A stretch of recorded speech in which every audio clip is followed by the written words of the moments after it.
What does it mean to be a millennial? Technically speaking, the term is used to describe a person born between the year 1981 and the year 1996. And well, thanks Wikipedia for the assist. But sometimes I feel like it's more of a vibe, just like with any other generation. Being a kid during those 2 decades was peak human experience, and it appears like things are getting worse and worse within every year, with 2025 making no exception at all, unsurprisingly so. But what was so special about those years that could never be replicated? For once, I remember technology not being in control of every part of our lives, but rather used as a tool that would bring people together and also would be a way to discover new incredible things. So human interactions and relationships alike felt more authentic. Goals were more fulfilling, ideas were more inspiring and exciting. And then came the 2000s. And with the turn of the century, also a new era began. Technology bloomed, the entertainment dominated the scene, finances were blooming, and also possibilities felt endless. So, being a millennial in that age meant growing up the way a kid is supposed to, playing with Legos, drawing, running outside with your friends, going to other kids' houses and, watching cartoons or playing games, trading cards, eating junk food. And it was one of the best ways to spend an afternoon. You were playing football outside and you were using trash cans as goalposts, or running away when the ball would hit parked cars and the alarm went off. And then, you would have to climb someone garden fence to recover the ball, trying not to get caught while doing it. And, we're all these kind of like exciting adventures and then you will laugh about with your friends. So all these aspects contribute to shape the culture and that we were exposed to. Or maybe rather the culture shaped the way we experience life. And that's why certain stories stuck with us more than others. Everyone played some version of the Pokemon games growing up, on a Nintendo console. And we all got addicted to it, playing nonstop to catch 'em all or to become a league champion. So this universal sentiment of adventure seeking and also eternal glory, extremely satisfying achievement when you complete the Pokédex, are the main reason why this keeps people glued to their console for hours, and replaying what is basically the same game and has been for decades, but in different sauces. And what about Dragon Ball? It's an evergreen story about, the drive to fight ever stronger opponents, pride and sacrifice. This has captivated the imagination of kids and young adults alike all over the globe, and still today stand as a fan favorite with many iconic moments forever stuck in our imagination. Harry Potter is a personal favorite. J.K. Rowling created an incredible imaginary world that, just like Wonderland, it lies beyond the surface of normalcy. Muggles can access it, they rarely get a glimpse of it, and, even if they did, they wouldn't believe their eyes. Only kids that are born with magic, or through their innocent eyes, or guided by adults who never stop believing in magic, can accept the idea that this extraordinary world is hidden from most people. So that's why I think it captivated the imagination of so many people, uh, young and old, because it was the answer to our desperate need to escape reality, to believe that there was something more, something better waiting for us out there. And yeah, that was it until you hit 12, and then you realize that your letter for Hogwarts will never arrive. And to be honest, guys, I'm still crying about it sometimes. So, why being a millennial feels so special? Well, if I may say so myself, well, it's a combination of different things. We were born in a relatively safe moment in history, at least in the Western world. The economy was way more stable than its current state. For example, you didn't need a six-figure salaries to live a decent life back then, and things like building a family, buying a house or a car, which are necessities, today are unthinkable. But I believe that the thing that really made the most impact was being born on the cusp of technological advancement. Now, let me explain first what I mean. So, the first PlayStation was launched in 1994, over 30 years ago. The iPod hit the shelves in 2001. YouTube was launched in 2005. The first iPhone came out in 2007, and so on. So those magical years brought to life some of the wildest products ever imagined by man. And today we almost take them for granted, or we even consider some of these products like obsolete technology. But back in the days, they were absolute peak. The main difference that I see with today's dynamics is the fact that when millennials were kids, playing with our Game Boy, or listening to music on our brand new iPod, even watching silly videos on YouTube, was a way to connect with others and spend time together. While today we tend to alienate ourselves, choosing to uh, drown our senses in these short clips that algorithms shove down our throats on a daily basis. Corporate greed have corrupted creativity and left us with mediocre products that were only meant to consume without asking too many questions.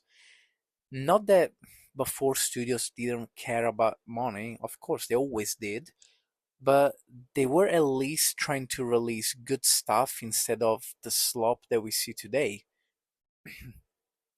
For all these reasons, the public moved on with their lives and stopped going to the theater regularly, only reserving it for special occasions or movies, you take your children to so they can be quiet for a couple of hours.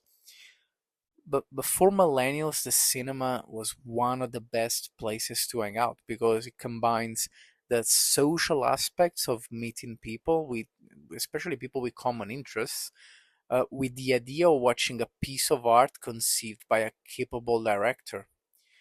But since the turn of the decade, it's almost as if movies are not conceived from creative minds, but commissioned to fill slots in a release window. So the creative bankruptcy of directors, screenwriters, actors is also shown by the type of content released. All we see these days are sequels, prequels, spin-offs, reboots, live action adaptations, and any other sort of derivative content. So majority of the big releases are basically rehashed versions of previous movies with brand new cast and of whoever's the hottest actor in Hollywood at the moment, and somehow progressively less magic, and also I don't know, completely moving away from the values of the previous version. Sometimes it's taken to the extreme and they result into destroying entire franchises. Reputations are tarnished, fan bases are split, and also forced into apathy, all on the altar of identity politics, pushing certain ideologies, signaling, uh, try to lecture the audience on what they shouldn't think. So we all saw it with brands like Star Wars, the MCU, and its pale imitation of a counterpart, the DCU. The Witcher, Star Trek, The Lord of the Rings, and so many more. They all followed the same fate, which was being dragged into mud because of corporate greed and also untalented so-called creative. They had some of the most iconic stories in their hands and incredible lore to explore, but they wouldn't know what to do with it, so they decided to ruin it for everybody else. A weird phenomenon that millennials entertainment didn't have to suffer was the desperate need to appeal to every single niche of the audience. There was never the case, only just a couple of decades ago. The lines were not blurred. You could always identify a male brand from a female one. Uh, Barbie, Action Man, Bratz, Hot Wheels, just to mention a few. They always understood their core target audience and cared for it, and also that's why kids from so many generations stayed loyal to them. It's not just about gender, you can make distinctions based on age group, genre, and so on. Almost any piece of content is aimed at someone, and only few exceptions transcends these categories and are beloved by nearly anyone. So that's not obviously to say that women can't enjoy men's brand or vice versa, but the way the product itself is developed should be targeted at a more specific audience, whatever that is. The the constant attempt to please everyone can only end up in one result, which is satisfying absolutely no one. Now, this video is not just, nostalgia bait for millennial kids, and because I think every generation in a way thinks that they're the best, and we are no exception. But it's more of an acknowledgement of how things have drastically changed in modern culture, of how what we used to love as kids is now just an empty shell, a hollowed out copy of itself, with few exceptions here and there. Sometimes it feels like digging in the dirt for diamonds. But how do we fix this? Can we fix it at all? Well, it looks like Hollywood is going into defensive mode. For years, directors, screenwriters, and even studio executives have turned against their audience and been very outspoken about why we didn't like their product anymore. And we got called all sorts of names under the sky. Uh, Racist, misogynist, fascist, whatever, like you name it. But the fact is that they would never admit their faults or apologizing for it, and for also never delivering a product that was up to standards and always falling short of fans' expectations. But you can only ride on your high horse for so long before you fall and you hit your head.